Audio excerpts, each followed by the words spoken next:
మన జయశంకర్ మాస్టర్ గారు మాస్కో వెళ్ళారు. ఎందుకు అంటే షాంఘాయ్ కోఆపరేషన్ ఆర్గనైజేషన్ యొక్క ఫారిన్ మినిస్టర్స్ సబ్మిట్. సో ఇక్కడ ఎన్నెన్ని విచిత్రాలు జరిగాయి అంటే, ఇప్పుడు మీకు పీఓకే యొక్క పూర్వ ప్రధానమంత్రి, పూర్వాన్ని ఎందుకంటున్నాను, నవంబర్ 17 చౌదరి గారు ఆయన టెన్యూర్ అయిపోయింది. సో ఇక్కడ ఈయనేమన్నారు వాళ్ళ పార్లమెంట్లో, కాశ్మీర్ అడవుల నుంచి మీకు ఎర్రకోట వరకు కూడా మనము భారత్పై దాడులు చేయగలిగాము, ఓపెన్గా ఒప్పేసుకున్నాడు, అంతే కదా. సో ఇప్పుడు ఈ కాంటెక్స్టులో మీకు జయశంకర్ గారు మాట్లాడుతున్నారు అనుకోండి, ఒక 20 నిమిషాలు ఈయన స్పీచ్, అంటే రష్యా వాళ్ళు, ముఖ్యంగా సెర్గే లావ్రోవ్ రష్యా వాళ్ళ ఫారిన్ మినిస్టర్, ఆయన ఈ ప్లాట్ఫామ్ని ఇచ్చారు. ఇక్కడ మీరు రష్యా యొక్క వైఖరిని గమనించాలండి. ఇప్పుడు S-400 అనబడే ఎయిర్ డిఫెన్స్ సిస్టమ్ ఉంది కదా, దానికి సంబంధించిన టెక్నాలజీని చైనా వాడు చోరీ చేశాడు. సో ఇప్పుడు ఆ స్పైని వీళ్ళు పట్టుకున్నారు, జైల్లో పెట్టారు, విచారణ చేశారు. కానీ పుతిన్ గారు ఏం మాట్లాడతారు, చైనాతో మాకు లిమిట్లెస్ ఫ్రెండ్షిప్ ఉంది అంటే, పట్టుకున్నవాడు ఒక ఇండివిజువల్ కాబట్టి ఆ దేశాన్ని మేము బ్లేమ్ చెయ్యం. సో పాకిస్తాన్ విషయంలో కూడా ఇదే జరిగింది కదా, పాకిస్తాన్ స్పైని రష్యాలో పట్టుకున్నారు, కానీ మీకు రష్యా వాళ్ళు పాకిస్తాన్ని నిందించడం లేదు. ఈ టైంలో జయశంకర్ గారు ఇలాంటి డబుల్ స్టాండర్డ్స్ ఎందుకు?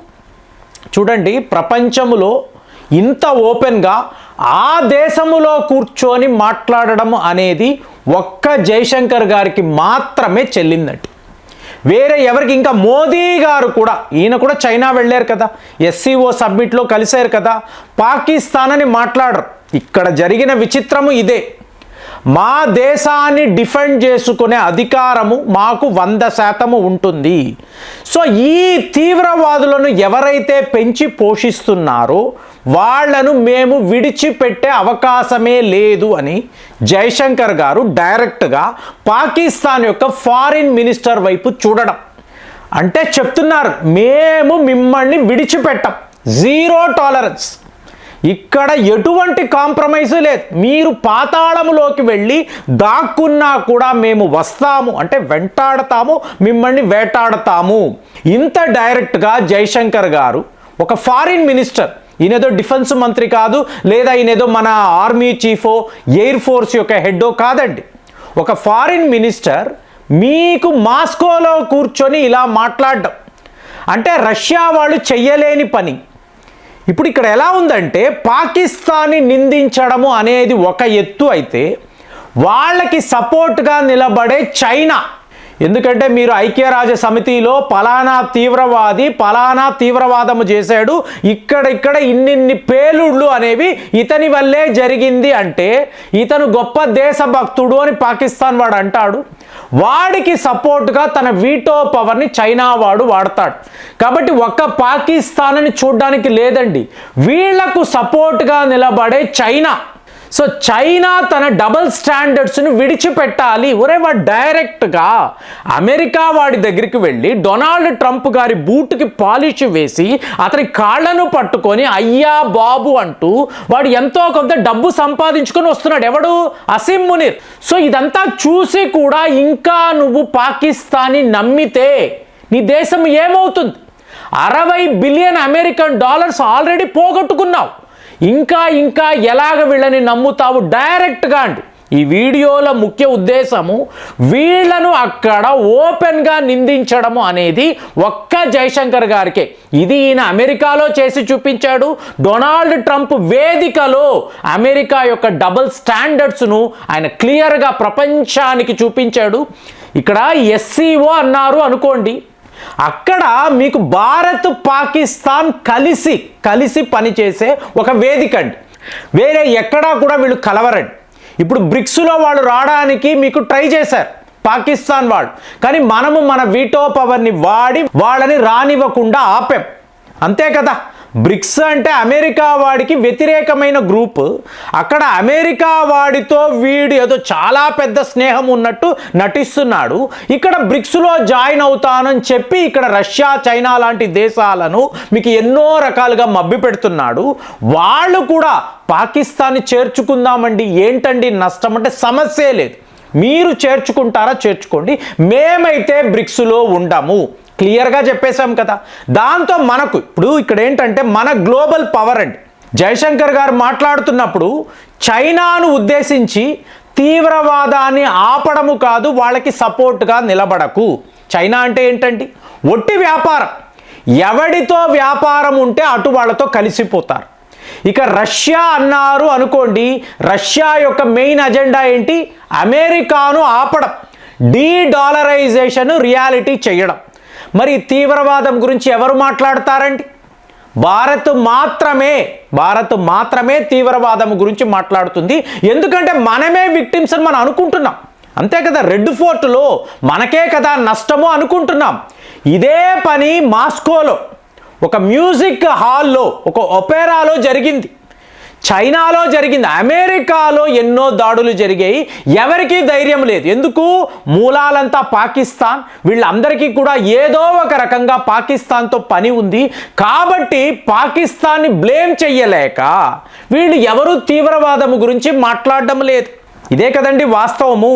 సో ఆ పని ఇవాళ జైశంకర్ గారు పాకిస్తాన్ ఫారిన్ మినిస్టర్ అక్కడ కూర్చున్నప్పుడు అతని ముందు మాట్లాడడంతో ఏంటిది ఇంత ధైర్యంగా వీళ్ళు ఎలా మాట్లాడగలుగుతున్నారు అంటే అదే వాస్తవం అండి. ఇక్కడ జైశంకర్ గారు లేవనెత్తిన ఇంకొక ముఖ్యమైన విషయం చూడండి. నేను చెప్తున్నా కదా, ఇది ఏ ఒక ఫారిన్ మినిస్టర్ చెయ్యలేడండి. ఇక మీదట ఎస్సీఓలో ఇంగ్లీష్ని అఫీషియల్ లాంగ్వేజ్గా చెయ్యాలి. ఎక్కడ? రష్యాలో కూర్చొని. ఇప్పుడు మీరు ఎవరైనా రష్యాలో వెళ్ళి చదువుకోవాలి అనుకున్నారు అనుకోండి, 1 ఇయర్ పాటు మీకు ముందు రష్యన్ లాంగ్వేజ్ నేర్పిస్తారంట. వాళ్ళ పుస్తకాలంతా ఇచ్చి మీరు చదవగలిగితేనే సెకండ్ ఇయర్ మీకు వాళ్ళ అకాడమిక్స్లోకి వెళ్ళగలరు. ఫస్ట్ అయితే మీకు రష్యన్ భాష తెలియాలి, ఇంగ్లీష్ పుస్తకాలు అక్కడ దొరకవు. అలాంటిది మీరు మాస్కోలో కూర్చొని లేదు ఇంగ్లీష్ని అఫీషియల్ లాంగ్వేజ్గా పెట్టండి అంటే రష్యా, చైనా తప్ప, చైనాలో కూడా ఇదే ప్రాబ్లం కదా, వాళ్ళు ఓన్లీ చైనీస్ అంటారు, ఇంగ్లీష్కి వాళ్ళు పెద్దపీట వెయ్యరు. తక్కిన ఎస్సీఓ మెంబర్స్ అందరూ కూడా అవును కరెక్ట్, అవును జైశంకర్ గారు చెప్తున్నది కరెక్ట్, ఇంగ్లీష్ అన్నప్పుడు అందరికీ కూడా ఈ భాష అర్థమవుతుంది, అందరికీ కూడా ఉపయోగము. ఎస్సీఓ మీకు ఈ గ్లోబల్ లెవెల్లో ఒక ఇంటర్నేషనల్ సినేరియోలో దీనికి గుర్తింపు వస్తుంది, ఆయన చెప్పినట్టు మనము వినాలి అని చెప్పి తక్కిన వాళ్ళు కూడా మాట్లాడడం. ఇదంతా మీరు చూశారనుకోండి, భారత్ యొక్క గ్లోబల్ పవర్ ఏమిటి, మన మాటకు ఉండే విలువ ఏమిటి, మనము డైరెక్ట్గా చైనాను హెచ్చరించగలము. అట్ ది సేమ్ టైం మన ఆప్త మిత్రుడు అంటున్న రష్యా కూడా నువ్వు కూడా తప్పులు చేస్తున్నావు, నీ తప్పులను సరిదిద్దుకో, ఇవాళ పాకిస్తాన్ని డైరెక్ట్గా నిందించు. ఎందుకు? నీ దేశములోనే ఇలాంటి తీవ్రవాదులు అంటే ఇస్లామిక్ స్టేట్ కొరేజన్ ప్రావిన్స్ వాళ్ళే మాస్కోలో ఇలాంటి దాడులు చేశారు. వీళ్ళు అమెరికా చెప్పినట్టు, అమెరికా చెప్పడం అంటే ఏంటండి, అమెరికా వాడు పాకిస్తాన్ ఏజెంట్లను పట్టుకొని ఇవాళ మీరు చూడండి ఢిల్లీ బ్లాస్ట్ అంటున్నాము, మూలాలు ఎక్కడండి, మీకు ఇస్లామిక్ స్టేట్ కేపీ కొరేజన్ ప్రావిన్స్ వీళ్ళే కదా. అంటే రష్యాలో తీవ్రవాద దాడులు చేసింది వాళ్ళే, ఇవాళ భారత్లో ఇలాంటి టెర్రర్ అటాక్స్ చేసింది కూడా వీళ్ళే. ఆపరేషన్ సింధూర్ని మళ్ళీ మేము మొదలు పెట్టగలము, దీనిని ఎవరూ ఆపలేరు. అంటే అమెరికా తలచుకున్నా కూడా భారత్ని ఆపే సమస్యే లేదు అని క్లియర్గా ఒక్క పాకిస్తాన్కి కాదు, పాకిస్తాన్ చైనాకు కూడా ఇంత పెద్ద హెచ్చరిక ఎక్కడ? మాస్కోలో కూర్చొని జైశంకర్ గారు మాట్లాడము ఇవాళ యావత్ ప్రపంచము కూడా షాక్ అయి చూస్తుంది. సో అలాంటి ఒక ఫారిన్ మినిస్టర్ మనకు ఉన్నారు. సో ఈయన పాకిస్తాన్ పట్ల మేము ఏం చెయ్యబోతున్నామో ఒక హింట్ ఇచ్చేసి వెనక్కి వస్తున్నారు. మరి ఇలాంటి సిచ్యువేషన్ని మీరు ఎలా చూస్తున్నారు? కామెంట్స్లో రాయండి. మళ్ళీ వచ్చే వీడియోలో కలుద్దాం. జై హింద్.